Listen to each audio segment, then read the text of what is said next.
Hello students, welcome back to English Master.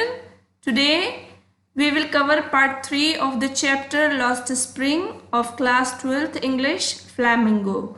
So in part 1st and 2nd we had covered about the stories of two children, those who had lost their childhood. One is Sahib Alam and the other one is Mukesh. So we are covering the story of Mukesh. In part 2nd we began and this is part 3rd. So here we learnt in part 2 that writer goes to Mukesh's house and there she sees the condition of the people. There is the continuation. Savita, a young girl in the drab pink dress, sits alongside an elderly woman, scolding pieces of glass as her hands move mechanically like the tongues of a machine. I wonder if she knows the sanctity of the bangles she helps make. तो बताती है writer कि उसी घर में जहाँ पर वो बहू से मिली थी, उसके बाद वो एक बच्ची से मिलती है जिसका नाम सविता है. उसने पिंक ड्रेस पहना हुआ है. वो भी एल्डरली वेमेन, जो घर की बड़ी औरतें हैं, बड़ी औरत है, उसके साथ बैठी हुई है और वो भी ग्लास जो है बैंगल उनसे पीसेस से बना रही है और उसके हाथ जो है वो मशीन की तरह चलते हैं, बिल्कुल जैसे बहुत प्रैक्टिस्ड हैंड्स हों. और राइटर कहती है कि मुझे वंडर होता है, समझ में नहीं आता कि वो सैंक्टिटी यानी पवित्रता समझती होगी इन बैंगल्स की जिनको बनाने में वो अपनी मदर की हेल्प कर रही है. So here the writer is giving the impression that how bangles are very important in Indian society. So Savita is a girl who is very young, who may not understand the meaning of these bangles which she is busy in making just like a machine. It symbolizes an Indian woman's suhag. Suhag means a lady who has a husband and is living also. So in according to Indian mythology, जो Indian woman होती हैं तो सुहाग का symbol चूड़ियाँ होती हैं. Auspiciousness, वो पवित्र होती हैं in marriage. It will dawn on her suddenly one day. और राइटर कहती है कि शायद उसके सामने ये इस बात का जो खुलासा होगा वो एक दिन ज़रूर होगा. When her head is draped with a red veil, जिसका मतलब है कि उसकी भी एक दिन शादी हो जाएगी. तो Savita will be able to understand once she also gets the red veil, that means she gets married. She will also realize that these bangles are the symbol of being auspicious and being a suhagan. Her hands dyed red with henna. उसने हाथों में मेहंदी लगाई हुई थी. And red bangles rolled onto her wrist. और चूड़ियाँ उसने भी हाथों में पहनी हुई होंगी और वो उसकी कलाइयों पर घूमेंगी. She will then become a bride, तब वो एक दुल्हन बनेगी. Like the old woman beside her who became one many years ago. और वो उसका एग्जाम्पल देती है, जिस एल्डरली वुमन के साथ सविता बैठी हुई है वो कहती है इसी की तरह जिसने कई साल पहले शादी की थी तो वो उसी वुमन की तरह जो है होगी. She still has bangles on her wrist. अभी भी उसकी कलाई में चूड़ियाँ तो हैं, but no light in her eyes. लेकिन उसकी आंखों में कोई चमक नहीं है. एक वक्त शेर भर खाना भी नहीं खाया. So that line shows that even after doing so hard work they are unable to get a single meal which is properly taken and they fill their stomach. तो वो कहती है कि पेट भर के खाना भी नहीं खाया. She says in a voice drained of joy. और उसकी आवाज़ में कोई जॉय नहीं होता. She has not enjoyed even one full meal in her entire lifetime. तो राइटर कहती है कितना पैथेटिक है कि हमारे इतने सारे ड्रीम्स होते हैं and they come true with no time, but this girl doesn't have anything with her because she did not even get a single day meal in her entire lifetime. That's what she has reaped. और ये जो है उसने जो बोया था वो उसने काटा है. Like this is the only collection of entire life's survival what she did in her life. This is the return that she could not even get the single meal properly. Her husband, an old man with a flowing beard, says, I know nothing except bangles. So here the description of father is also given that he is a man who also knows Like since beginning he is also busy in making bangles, but his family is still feeling or facing the conditions which we can see that they are unable to get a single times of meal also in their life. तो यहाँ वो लड़की कहती है कि उनके घर में एक टाइम का भोजन भी सही से प्राप्त नहीं होता. I know nothing except bangles, all I have done is make a house for the family to live in. और फादर ने पूरी लाइफ मेहनत करके, जिसकी दाढ़ी भी बढ़ चुकी है, वो बताता है कि अपनी पूरी इंटायर लाइफ में इतनी मेहनत करने के बाद अगर वो कुछ कर पाया था तो वो घर था जिसमें राइटर बैठी हुई थी, जिसका डिस्क्रिप्शन हम पहले ही पढ़ चुके हैं कि जो ना एयरी था ना स्पेस था ढंग से. तो that was the only house which father was able to make in his entire life and they had not get even proper meals also. तो उसके लिए भी उन्होंने बहुत सेक्रीफाइसेस किए थे. Hearing him, one wonders if he has achieved what many have failed in their lifetime. उसको सुन के लगा क्या इन लोगों में से those who are bangle makers, क्या इनमें से कोई ऐसे भी हैं जो इसके फादर ने, सविता के फादर ने अचीव किया है, like building a house of such house. क्या उन्होंने अपनी पूरी लाइफ में ऐसे घर भी बना पाए होंगे या ऐसा घर बनाने में भी फेल हो गए होंगे. He has a roof over his head, at least उसके सर में एक छत है. So many of them also do not have even a roof on their head, like they are homeless wanderers even after working so long day and night in these bangle industries. The cry of not having money to do anything except carry on the business of making bangles, not even enough to eat, rings in every home. तो writer कहती है कि ये जो cry of not having money to do anything except carry on the business of making bangles, बेचारे ये तो कहते रहते हैं धन नहीं है, they don't have money to continue their lives, but still they have no other choice also, they continue with making these bangles only, not even enough to eat, rings in every home. ये जो गोल घेरे हैं चूड़ियों के, यही हर घर में देखने को मिलते हैं.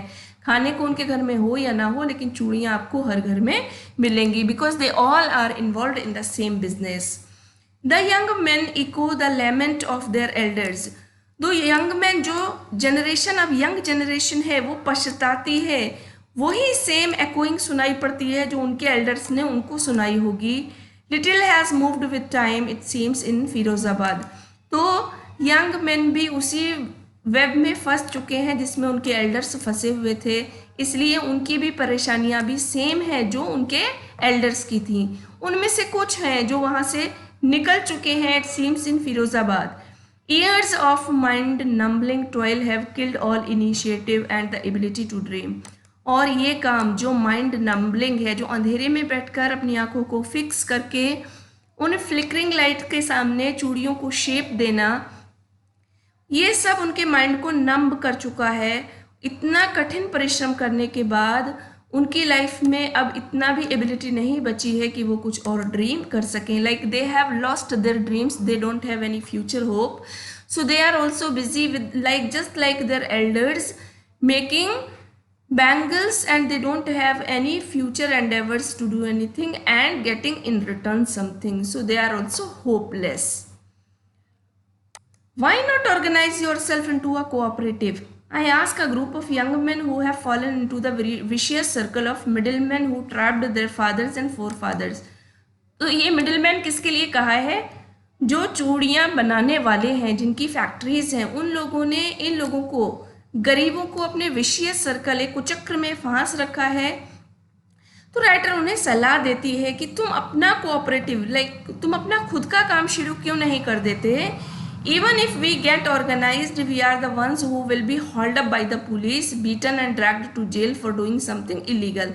तो उनमें से कहता है कि first of all we are unable to collect, but in case somehow we manage. तो ये मिडिलमैन क्या करते हैं, हमें इलीगल करार दे के पकड़वा देते हैं. पुलिस हमें पकड़ के ले जाती है, पीटती है और जेलों में बंद कर देती है, और हमें ब्लेम कर दिया जाता है कि हम कुछ इलीगल कर रहे थे. इसका मतलब है कि लोग नहीं चाहते वो उस विशियस सर्कल से कभी बाहर आए. There is no leader among them, no one who could help them see things differently. Writer कहती है कि उनके पास कोई लीडर नहीं है जो उनको प्रोटेक्ट कर सके. Their fathers are as tired as they are, उनके पेरेंट्स भी थक चुके हैं. Like they can not fight with the law or they cannot run or they cannot force people to make them run their own business. तो वो सब थक चुके हैं, इसलिए वो पहले ही हार मान गए हैं और वो कोई लड़ाई अपने आगे लड़ना नहीं चाहते. They talk endlessly in a spiral that moves from poverty to apathy to greed and to injustice. और वो उसी बारे में बात करते रहते हैं, वो उसी पावर्टी में, उसी ग्रीड में, उसी इनजस्टिस में जीते जीते वो आदी हो चुके हैं और कोई भी इससे निकलकर बाहर आना नहीं चाहता. Listening to them, I see two distinct world. Writer कहती है जब मैंने उन्हें सुना तो मुझे दो अलग दुनिया दिखाई दी. एक वो दुनिया जिसमें दूसरे बच्चे जीते हैं और एक ये दुनिया जहाँ ब्लीक वर्ल्ड है, जिसमें ये बच्चे जैसे मुकेश और साहिब आलम जैसे बच्चे जीते हैं. One of the family caught in a web of poverty, burdened by the stigma of caste in which they are born. तो एक वो बच्चे जो इसी कास्ट में, इसी तरह के एक धब्बा लेकर पैदा हुए हैं और इसी में रहते हैं और इसी में मर जाते हैं.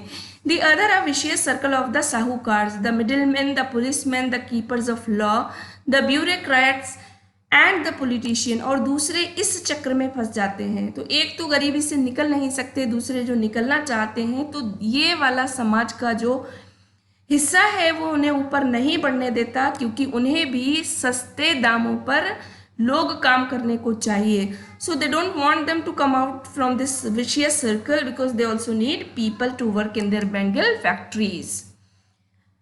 Together they have imposed the baggage on the child that he cannot put down. उन्होंने मिलकर बच्चे के ऊपर उतना बोझ लाद दिया है जिससे वो उठाकर नहीं चल सकता. बिफोर ही इज अवेयर, इससे पहले कि वो समझ सके, he accepts it as naturally as his father. तो वो भी इसको अपने फादर की तरह चुपचाप एक्सेप्ट कर लेता है. Like till the time he realizes the work which he is doing will not give any return to him. Entire life, if he works in such factories, nothing he will get in return, and his life also will end without even fulfilling their stomachs. तब तक देर हो चुकी होती है, वो भी निढाल होकर उन्हीं के साथ काम करने लग जाता है. To do anything else would mean to dare. कुछ करने का मतलब डेयर करना होगा, like fighting with these kind of people, and it was impossible for them. And daring is not part of his growing up. और daring करना उन्हें सिखाया ही नहीं जाता. They are grown very in such conditions where they are unable to complete or to fulfill their basic necessities. So how they could get the courage to stand against those who are giving, who are the source of their bread. तो वो कहते हैं कि उनके पास dare करने की ना तो हिम्मत थी और ना ही कोई वो साहस कर पाता था, क्योंकि उन्हें मालूम था इसके बाद उनका ये जो एक ही सोर्स ऑफ अर्निंग है ये भी बंद हो जाती. When I sense a flash of it in Mukesh, I am cheered. लेकिन मुकेश में मैं बदलाव की जब वो झलक देखती हूँ तो मैं खुश हो जाती हूँ. I want to be a motor mechanic, he repeats. वो फिर से कहता है कि उसे मोटर मैकेनिक बनना है.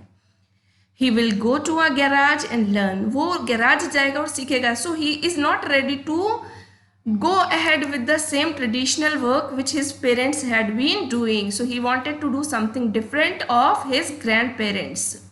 But the garage is a long way from his home. I will walk. He insists. उसका तब राइटर कहती है कि बहुत दूर है गैराज. तो कहता कोई बात नहीं है, मैं वॉक करके जाऊंगा. Do you also dream of flying a plane? क्या तुम्हें प्लेन उड़ाना है? क्या तुम ऐसा कुछ ड्रीम करते हो?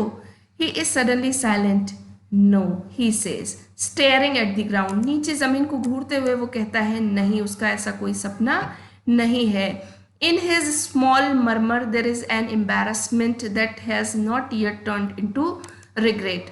और वो नीचे मुंह करके मरमरिंग करता है, बड़बड़ाता है, जिसमें एम्बेरस हो जाता है, लेकिन पछतावा नहीं है क्योंकि अभी लाइफ नहीं गुजरी, उसके पास मौका है. वो कहता है कि मैं इसको रिग्रेट में चेंज नहीं करूँगा बल्कि मैं कोशिश करूँगा. He is content to dream of cars that he sees hurtling down the streets of his town. और वो इसी में खुश है कि वो अभी कार्स के सपने देखता है, वो कार्स जो उसने अपने टाउन में भी यहाँ वहाँ घूमती हुई देखी हैं. Few aeroplanes fly over Firozabad. तो उसके सपने उतने बड़े नहीं हैं कि वो एरोप्लेन उड़ाने के सपने देखे, क्योंकि उसके फिरोज़ाबाद से होकर भी उतने बड़े प्लेन्स नहीं निकलते हैं. So this is how Mukesh also dreams and wishes to come out of this vicious circle. Hope he gets out of it, but the writer is reflecting the child and the lives of other children who have been living in such poverty and in such areas which are slum areas, and they don't have any future. Their future and their world is bleak. Though they live in the outskirts of big cities, but the places have not given anything in return. Even a single proper meal also becomes their dream. This is how the chapter gets over. I hope you liked the video. If you liked it, do not forget to subscribe the channel for keeping updated. We will soon meet in the next chapter. Till then, take care.